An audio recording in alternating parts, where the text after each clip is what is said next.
Quem te consola nesta vida? Quem é o teu consolador? Não sei se você já pensou a necessidade disso. Se você já pensou nas implicações. Olhando para o horizonte, andando de carro, visitando, caminhando. Fico vendo aquelas pessoas na rua, suas lutas, pensando no sofrimento das pessoas no dia a dia. Elas nascem, vivem, sofrem, e a vida é marcada por tanta angústia, tanta luta, tantos dissabores, tantas frustrações. Quem está consolando esse povo? E eu creio que você também deve ter marcas em sua vida, lutas, em que você já sentiu ou sente uma necessidade de consolo. Você vai dizer, mas tem alguns que são ricos, tem de tudo, e vão para o inferno. E ainda aqui, essas pessoas, com muito, não significa que elas estejam felizes. E nesse momento, nós precisamos lembrar de Salomão. Salomão é um personagem muito importante para a leitura da nossa existência. Ele é o profeta que trata da nossa vida diária por experiência. Salomão foi o homem mais rico do mundo na época. O homem teve 1000 mulheres, 1000 mulheres. Ele teve conhecimento como ninguém. Ele produziu, nós não temos mais um material fora do comum. Ele produziu verdadeiras enciclopédias, a Bíblia diz, se perderam. Nós não temos mais o material. O que Deus queria que fosse preservado foi a palavra de Deus. Mas ele produziu muito mais que isso. Ele fez enciclopédias de botânica, biologia. O homem teve tudo. E ele escreve um livro dando a nós a leitura do que aquilo tudo foi para ele. Ele simplesmente, resumindo, nada. Mera vaidade. Significa que, apesar de tudo isso, ele sentiu vazio no coração. Ele sentiu vazio com 1000 mulheres, riqueza incontável e conhecimento fora do comum. Ele sentiu um vazio.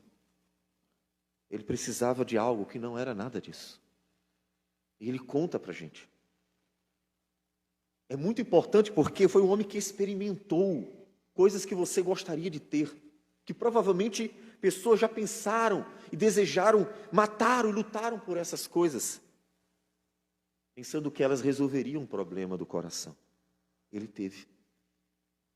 E tudo que ele passa para nós é, isso não preencheu meu coração. O vazio continuou. Porque ele se afastou do Senhor. Foi um homem que começou andando com Deus e se afastou do Senhor. Portanto, o homem precisa, o ser humano precisa de um consolo. A vida não é fácil, a vida é difícil. A vida é marcada por muitas lutas e angústias, muitas frustrações e dissabores. A vida é assim, você sabe disso.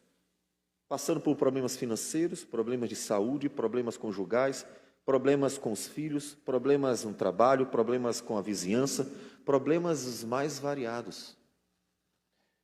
Passando por todo tipo de problema, em alguma medida você tem problemas. Esses problemas angustiam. E a pergunta é: quem me consolará? Quem me consolará diante da realidade de que a vida é marcada por tais dissabores?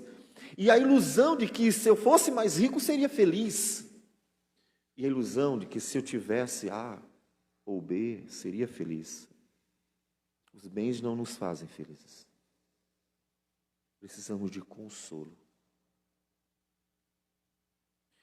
Nós vimos 2 capítulos, nós vamos tratar capítulo 9 e 10, apesar de que nós vamos começar com o final do capítulo 8, e eu vou precisar ler, portanto, o final do capítulo 8, que é exatamente o clamor de um profeta que quer ser consolado.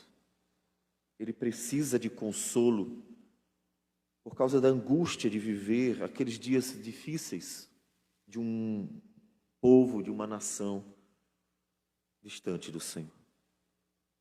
Capítulo 8 de Jeremias, versículo 18. Ele diz assim: ó, se eu pudesse consolar-me na minha tristeza, o meu coração desfalece dentro de mim. Eis a voz do clamor da filha do meu povo, da terra muito remota. Não está o Senhor em Sião? Não está nela o seu rei? Por que me provocaram a ira com as suas imagens de escultura, com os ídolos dos estrangeiros? Passou a cega, findou o verão, e nós não estamos salvos. Estou quebrantado pela ferida da filha do meu povo. Estou de luto, e o espanto se apoderou de mim. Acaso não há bálsamo em Gileade? Ou não há lá médico? Por que, pois, não se realizou a cura da filha do meu povo? Senhor Deus amado, nós precisamos de um consolo verdadeiro. Porque a vida, Senhor, tendo em vista o pecado que a consome, a vida é marcada por angústias, lutas, frustrações, dissabores. Então, Senhor Deus, olhamos para um lado, para o outro, e como salmista, Senhor Deus, elevamos os olhos aos montes e perguntamos de onde nos virá o socorro. Nós precisamos do Senhor. O nosso socorro vem do Senhor. Dá-nos, portanto, o consolo real, não as palavras dos homens, que são vaidade. Consolos aparentes e passageiros que não curam a ferida do coração. Precisamos do consolo que vem do alto. Que somente o Senhor, pela Tua palavra e pelo Teu Santo Espírito, pode nos dar. Aplicando, Senhor Deus, o bálsamo que na cruz do Calvário foi disponibilizado a nós. Opera, Senhor, para que então, consolados, possamos encontrar ânimo, vigor, para seguir, Senhor Deus, a jornada que o Senhor propôs a nós. E então, irmos até o fim, perseverando em Cristo Jesus. Fala conosco em nome dele. Amém, Senhor. Amém. Nós temos visto que o livro de Jeremias é um livro de um profeta vendo a iminente queda de Jerusalém. Ele está profetizando a ruína do seu povo. Ele está profetizando a morte dos anciãos, homens, mulheres e crianças.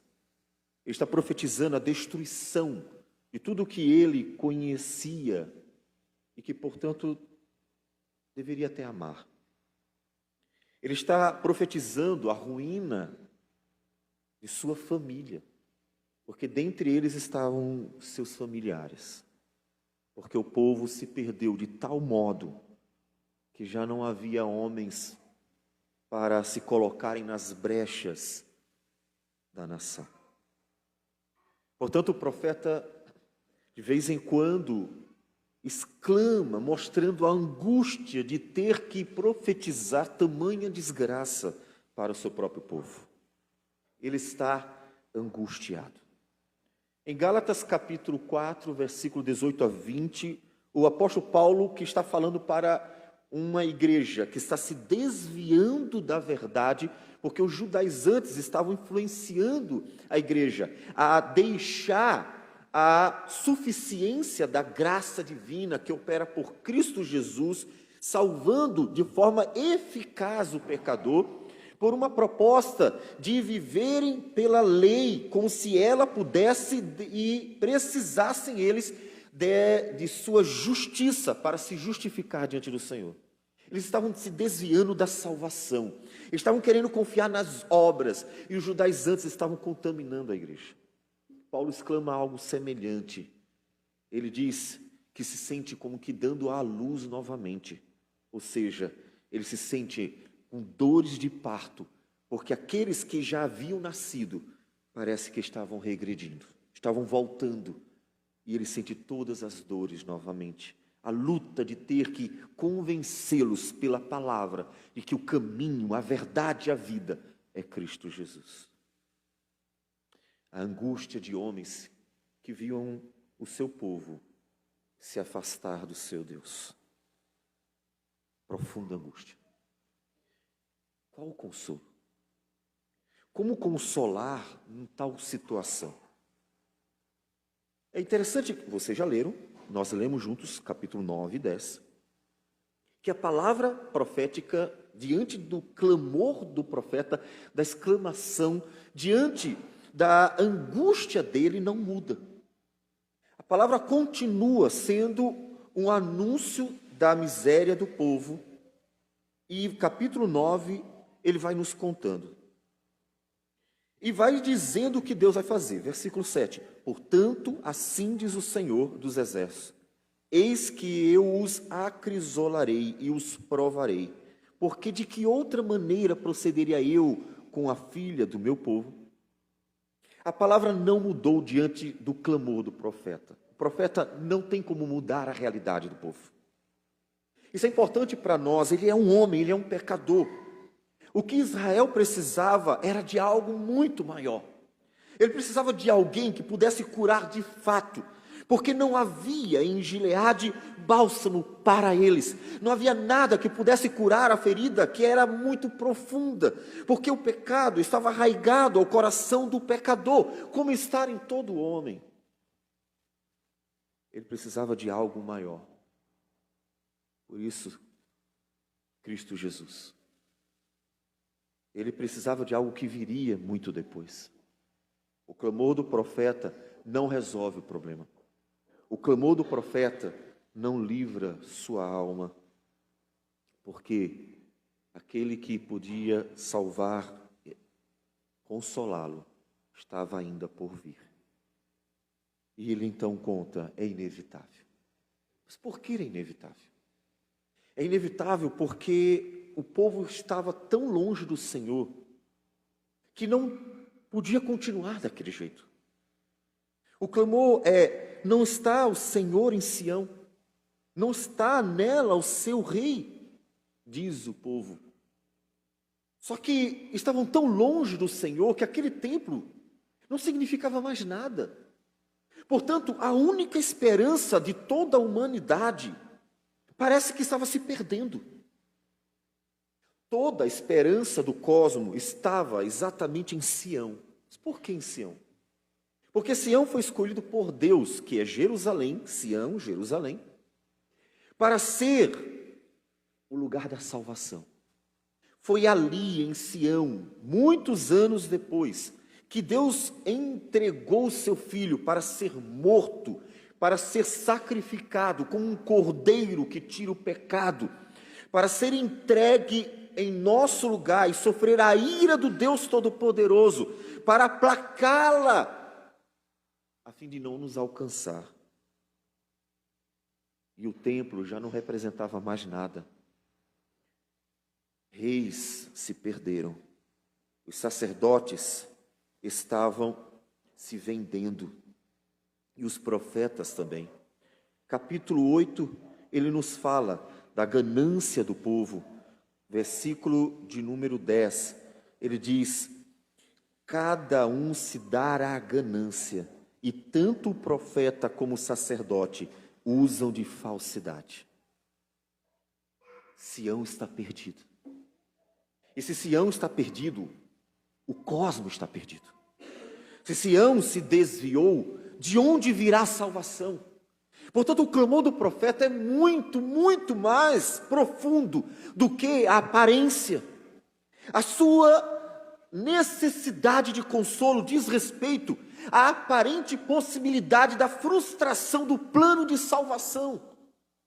O povo se contaminou, e era exatamente deste povo que viria o Redentor, Jesus, o judeu, descendente de Abraão, de Davi. O plano seria frustrado? Paulo, em Romanos capítulo 9, versículo 4,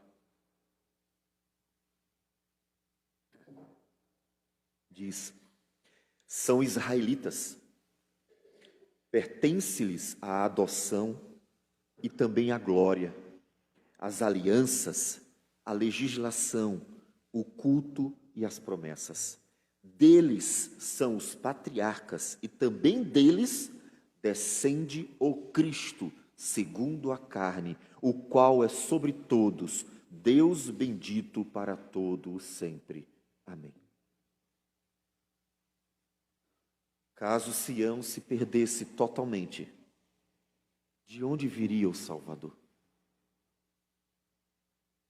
Portanto, o consolo que ele precisava era o consolo de que Deus estava de tal modo no controle da situação que pudesse restaurar completamente o povo, pudesse preservar o seu plano redentor, pudesse cumprir, apesar de tudo, cumprir a sua palavra. Acredito que você já deve ter se sentido muitas vezes assim: será que Deus vai cumprir sua palavra na minha vida? Suas promessas, como a promessa de Hebreus, na verdade, Hebreus está citando Deuteronômio quando diz: contentai-vos com as coisas que tendes, porque ele tem dito, de maneira alguma te deixarei, nunca jamais te abandonarei. Assim afirmemos confiantemente: o Senhor é o meu auxílio, não temerei. Que me poderá fazer o homem? Promessas como essas, que muitas vezes em situações difíceis da vida a gente fica se perguntando: será que Deus vai cumpri-las? Será que Deus vai me ajudar? Será que Ele vai me socorrer? Será que o mundo vai vencer? O diabo que tem destruído tudo, será que vamos conseguir me safar dessa? Será que vamos nos livrar da maldade de todo este mundo? O profeta está precisando de um consolo que venha de Deus. Quando você se sente desesperado, angustiado e frustrado, porque olhou para o mundo, olhou para o pecado, olhou para a maldade e viu que o problema é de uma dimensão incontável, você precisa de um consolo do Senhor. Você precisa de um consolo que venha de Deus, um consolo verdadeiro, aquele consolo que realmente é uma palavra fiel. O profeta precisava de um consolo desse. Não adianta bater nas costas e dizer assim: vai ficar tudo bem, vai ficar tudo bem. Não é esse o papel do Espírito Santo. O papel do Espírito Santo não é nos consolar com palavras vazias, que não nos garantam nada. O papel do Espírito Santo é nos consolar pela verdade e nos trazer realmente ao coração a salvação do Senhor. Portanto, Deus mostra para o profeta: eu preciso purificar este povo. Eu preciso purificar. Flecha mortífera, versículo 8, é a língua deles. Falam engano, com a boca fala cada um de paz com seu companheiro, mas no seu interior lhe arma ciladas. Acaso por estas coisas não os castigaria? Jeremias, observe, não adianta viver de aparências, não adianta fingir, não adianta eu deixar o povo assim. Isso não vai fazer deles um povo melhor, isso não curará a ferida do povo, porque a ferida está aqui, no coração, que está marcado por todo o pecado. Ele se desviou. Será que eu devo deixar assim? O profeta precisa entender que o que Deus está para fazer É uma obra de purificação.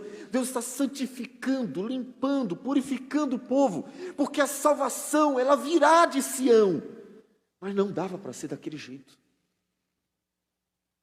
Vocês lembram as características de José e Maria?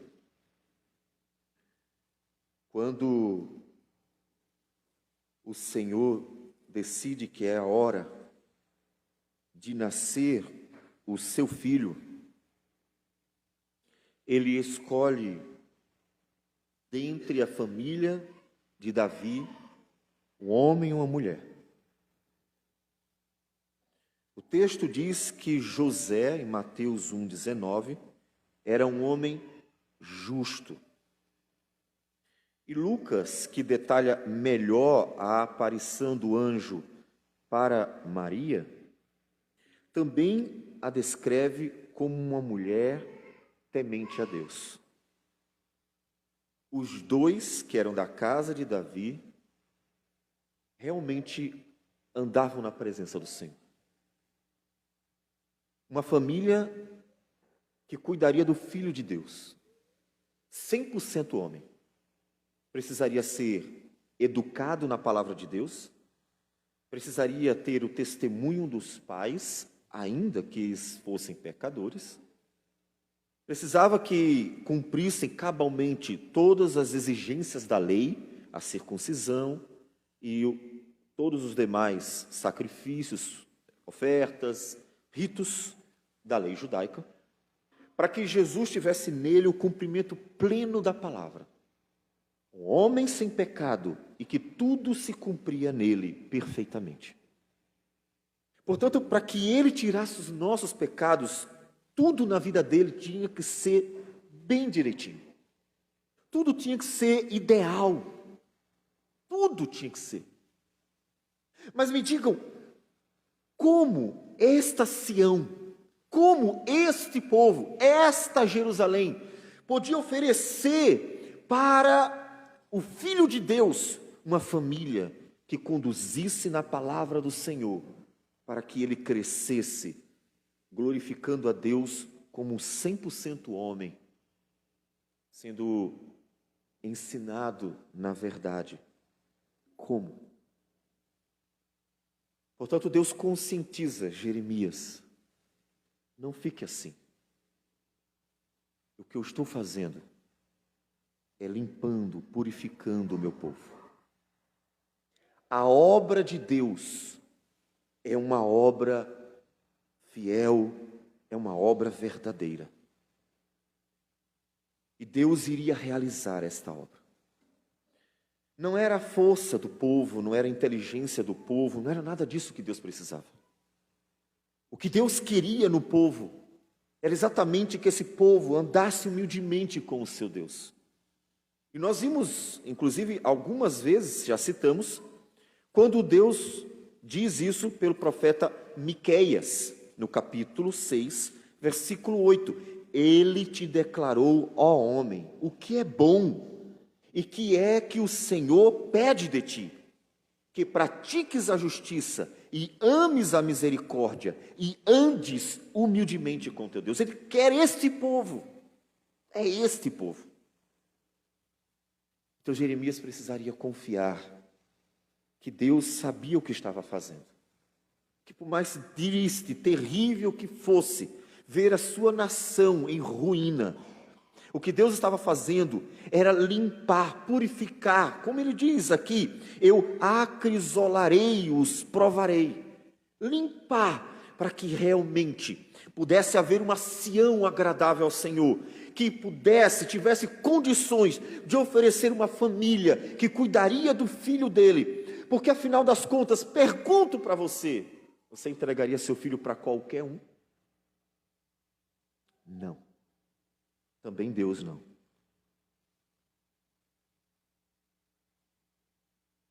E aí, capítulo 9, versículo 23. Capítulo 9, 23 diz assim: assim diz o Senhor, não se glorie o sábio na sua sabedoria, nem o forte na sua força, nem o rico nas suas riquezas. Mas o que se gloriar, glorie-se nisto, em me conhecer e saber que eu sou o Senhor, e faço misericórdia, juízo e justiça na terra, porque destas coisas me agrado, diz o Senhor. Deus não mudou. Deus está entregando o seu povo para ser purificado, não porque ele mudou e abandonou o seu povo, mas porque exatamente ele é o mesmo Deus, que é aquele que opera tudo em todos e que continua se agradando da misericórdia, do juízo e da justiça. Portanto, Deus não está simplesmente cansado de seu povo e dizendo: vou lançá-lo no inferno, eu quero me livrar deste povo. Deus não está simplesmente se desfazendo por meio de sua ira, Ele está limpando e manifestando assim a sua graça. Porque caso Ele não fizesse isso, de onde viria a nossa salvação? Caso Ele não purificasse Sião, de onde viria a nossa salvação? Portanto, observe uma coisa. Eu sei que muitas vezes a gente não entende o que Deus faz nas nossas vidas. Muitas vezes a gente não consegue se aperceber das implicações do que Deus está fazendo em nossas vidas. Mas Deus nunca mudou. Ele permanece sendo Deus que se agrada da misericórdia, do juízo e da justiça. Ele nunca mudou. Jeremias olhava para a situação e ficava perplexo. Meu Deus, o que está acontecendo? O que vai acontecer? O Senhor abandonou o seu povo. Deus conforta. Eu continuo mesmo, exercendo a misericórdia, o juízo e a justiça. É preciso confiar no Senhor.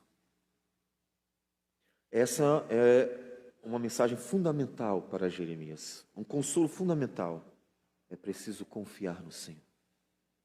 Deus sempre faz tudo de forma perfeita. É difícil, às vezes, guardar isso no coração, não é verdade?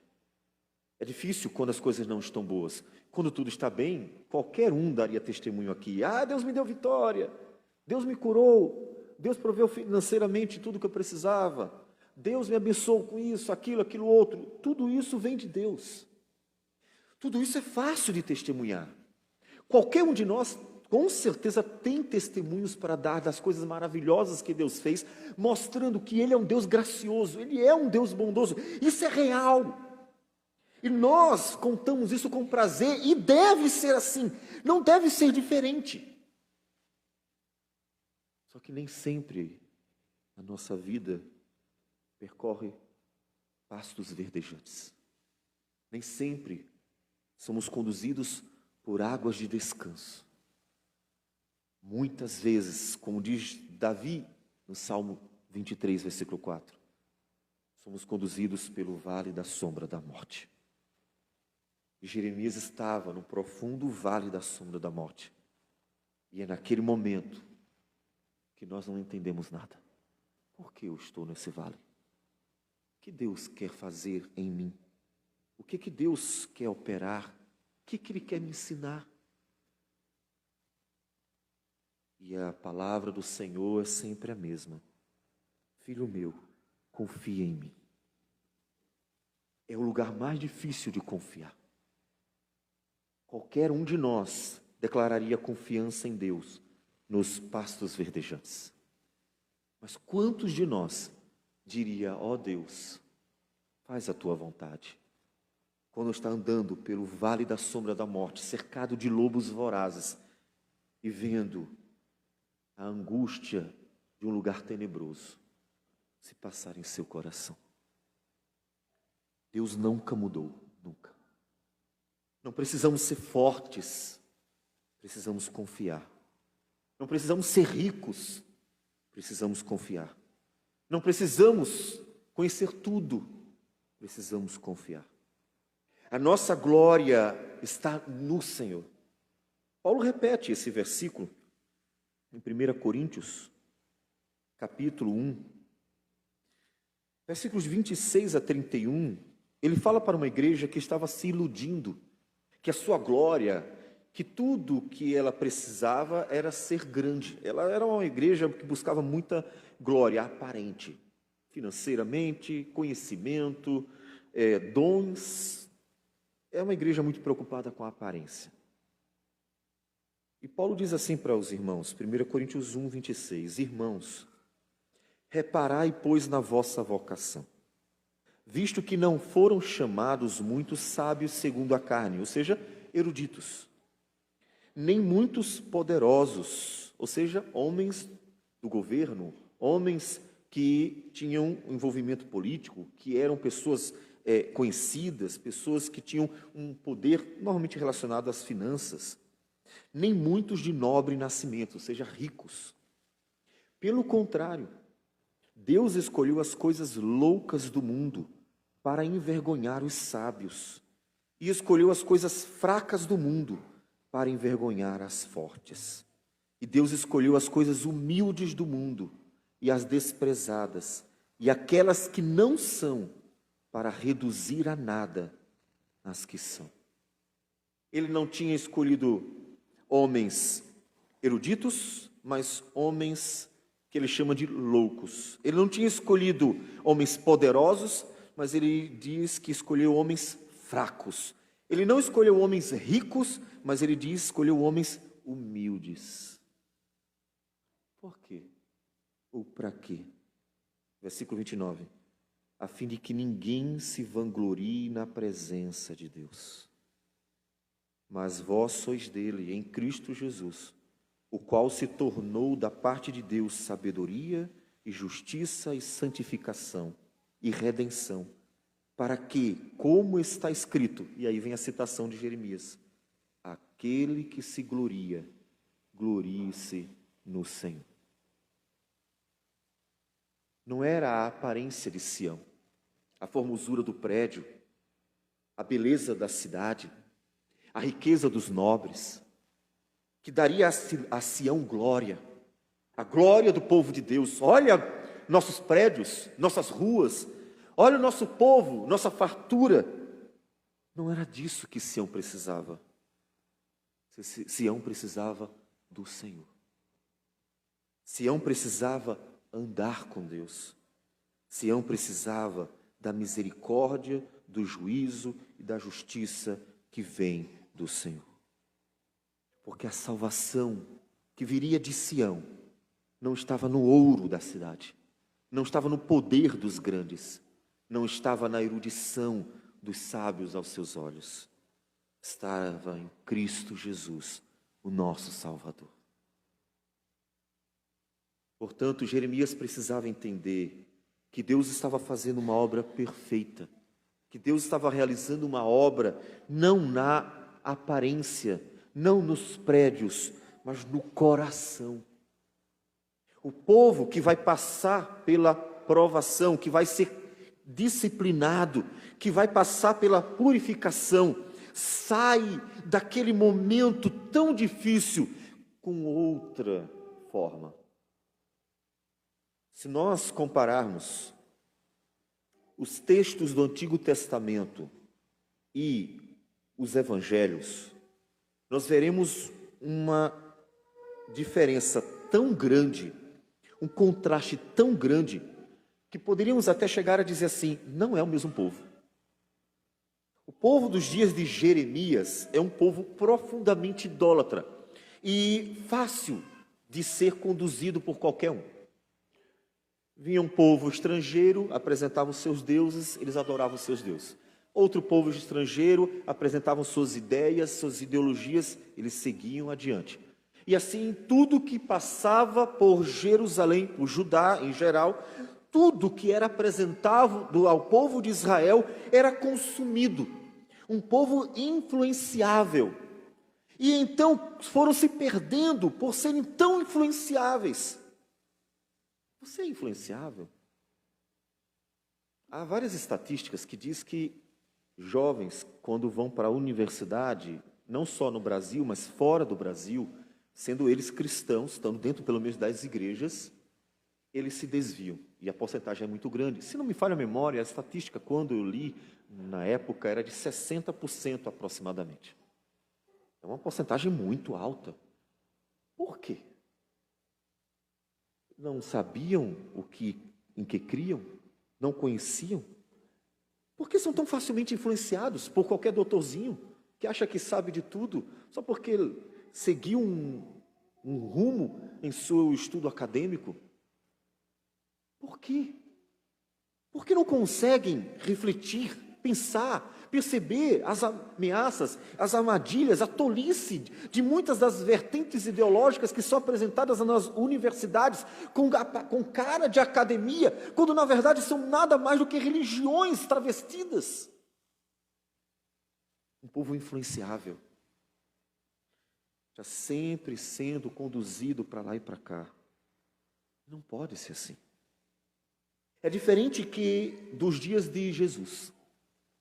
Nos dias de Jesus, nós encontramos um povo que está mas tão arraigado na Escritura, que chegaram a ir para um extremo oposto, se tornarem pessoas intransigentes, intolerantes, que não sabiam lidar com as falhas, os defeitos dos outros, e que começaram então a criar tradições sagradas que começaram a se tornar uma pedra de tropeço para eles.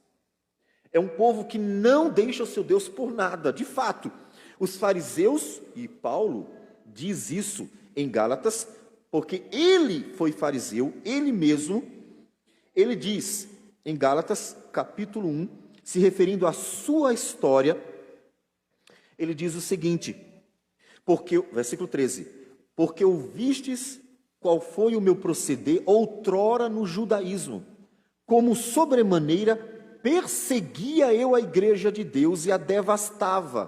Por quê? E na minha nação, quanto ao judaísmo, avantajava-me a muitos da minha idade, sendo extremamente zeloso das tradições do meu país.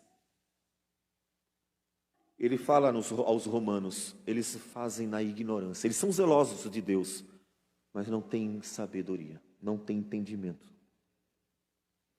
Portanto, a purificação aconteceu de verdade. Jeremias não viu, mas aconteceu.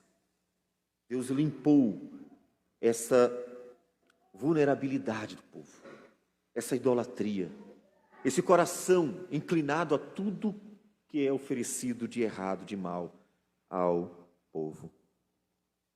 Jeremias precisava confiar no Senhor. Então, capítulo 10, Jeremias, versículo 6, declara, entendendo as obras do Senhor: ninguém há semelhante a ti, ó Senhor. Tu és grande, e grande é o poder do teu nome. Tu és Deus. De fato, o Senhor é incomparável.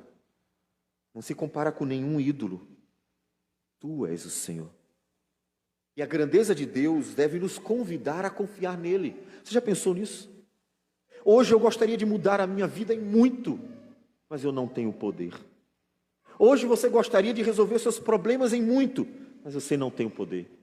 O outro gostaria de solucionar uma série de questões de sua vida, se livrar de uma série de angústias dela, mas não tem o poder. Mas Deus, Ele apresenta-se como aquele que é grande, grande em poder ao teu nome, e é ao mesmo tempo misericordioso, que opera juízo e justiça. Portanto, isso é um convite a confiar na obra divina, e no momento da aflição, entregar a vida a Ele, de tal forma a dizer: eis-me aqui, Senhor. Conduz-me.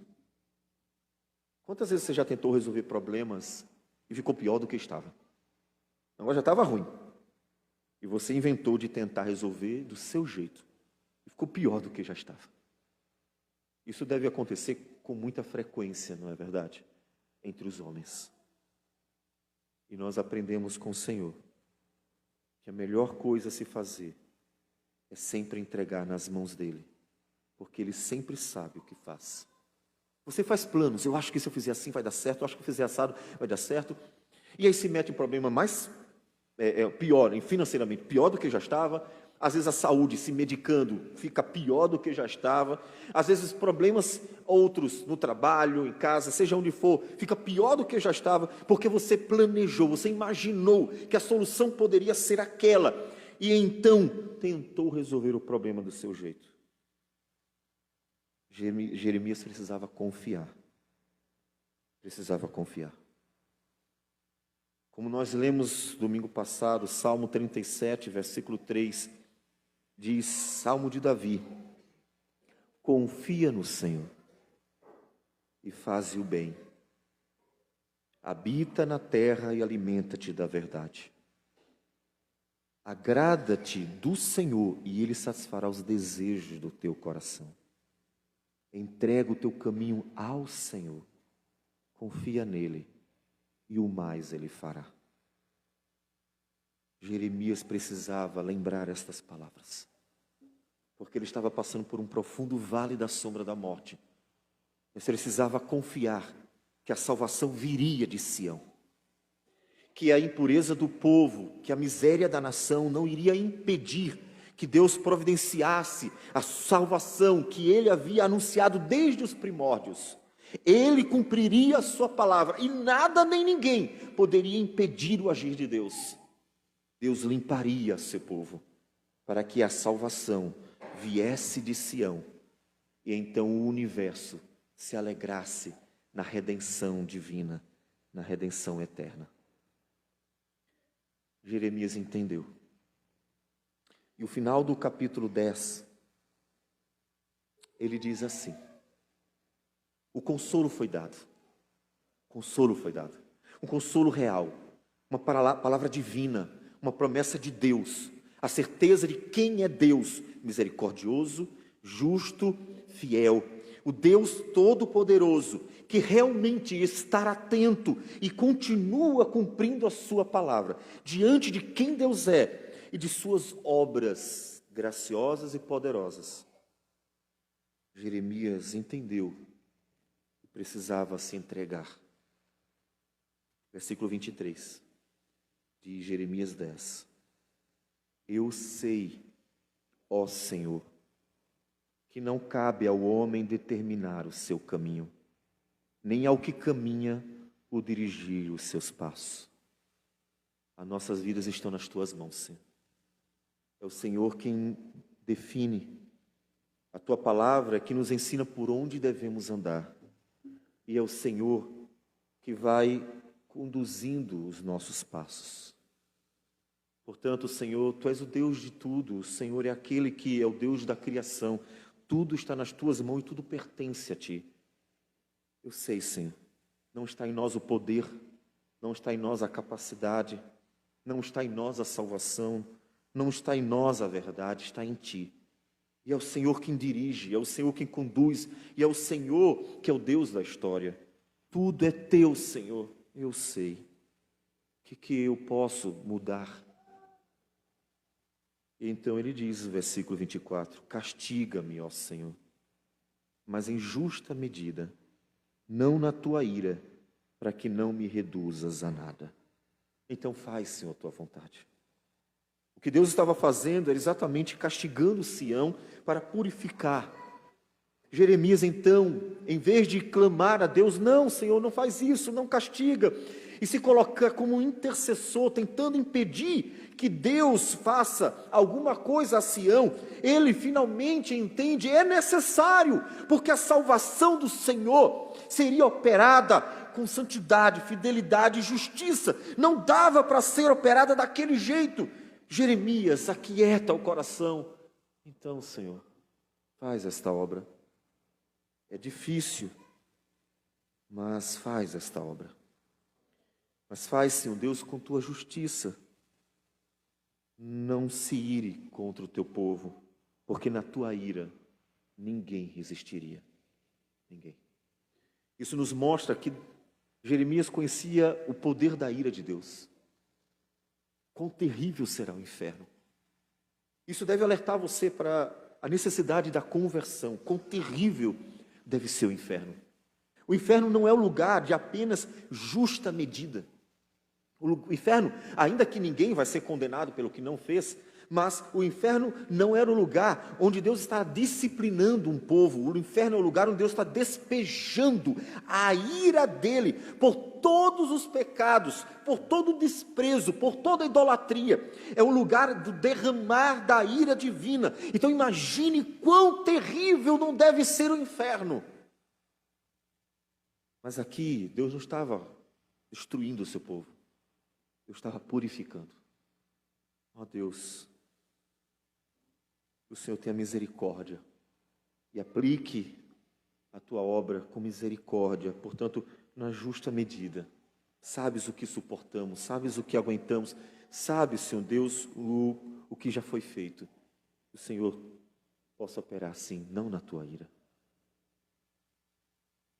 Jeremias entendeu, o consolo foi recebido. E você? Tem entendido que Deus opera em nossas vidas sempre de forma misericordiosa e justa? Entendeu que Deus nunca perde o controle de nada e ninguém pode impedir os planos dele, nem o diabo, nem o mundo, nem o pecado. 3 forças atuando aqui também, porque o diabo estava tentando destruir Sião, porque queria impedir a salvação. O diabo estava, o mundo estava acabando com a nação, porque observe que foram nações pagãs que investiram contra Judá, contra Jerusalém, para a destruir, e o pecado do povo estava consumindo de dentro aquela nação. Portanto, os 3 estavam destruindo, mas ninguém poderia impedir que Deus realizasse a obra. Entrega a tua vida ao Senhor de verdade. Cristo veio e cumpriu cabalmente a salvação, mostrando para nós que Deus é fiel, mostrando para nós que Deus é poderoso, mostrando para nós que ninguém pode impedir o agir de Deus, mostrando para nós que realmente devemos confiar nele. Cristo Jesus, ele provou a fidedignidade divina. Por isso, quando nós lemos em 1 Coríntios 11, o apóstolo Paulo nos dizendo que sempre que tomamos a ceia, nós anunciamos a morte do Senhor até que Ele venha, Ele está dizendo, Ele cumpriu a palavra, Ele veio. Portanto, confie, Ele voltará, porque Ele também prometeu isso. Confie. Deixe-se levar pelo Senhor. Entregue a sua vida de fato ao Senhor. Que o Senhor conduza teus passos, de forma que você, confiando em Deus, se entregue completamente. E assim, possa seguir como quem sabe, nas mãos de quem está. Eu sei em quem tenho crido e sei que é poderoso para guardar o meu depósito até o último dia, disse o apóstolo Paulo, dirigido por tantos vales da sombra da morte durante a sua vida. Um homem que fora sofrido. E ele sabia em quem tinha crido. Você sabe em quem tenho crido? Confie no Senhor. Confie. Descanse. Entregue a sua vida a Ele. Para que no vale da sombra da morte, você sinta o que Davi sentiu em seu coração. Quando no Salmo 23, Davi nos conta a história da sua vida e diz o seguinte: ainda que eu ande pelo vale da sombra da morte, não temerei mal nenhum, porque tu estás comigo. O teu bordão e o teu cajado me consolam. O consolo que Jeremias estava pedindo, precisando. Se eu pudesse consolar-me na minha tristeza. Davi disse, o teu bordão e o teu cajado, meu Senhor, meu pastor, me consolam. A certeza de que Ele estava presente e que as suas promessas eram fiéis e verdadeiras. E que nada nem ninguém podia impedir o agir e as promessas de Deus. Consolava Davi nos piores dias de sua vida. Portanto, entregue totalmente ao Senhor, para que Ele conduza seus passos, para que Ele guie sua vida, e você, então, possa ver o agir de Deus, porque Ele sempre sabe o que faz, sempre, como nós não sabemos, mas Ele sempre sabe o que faz.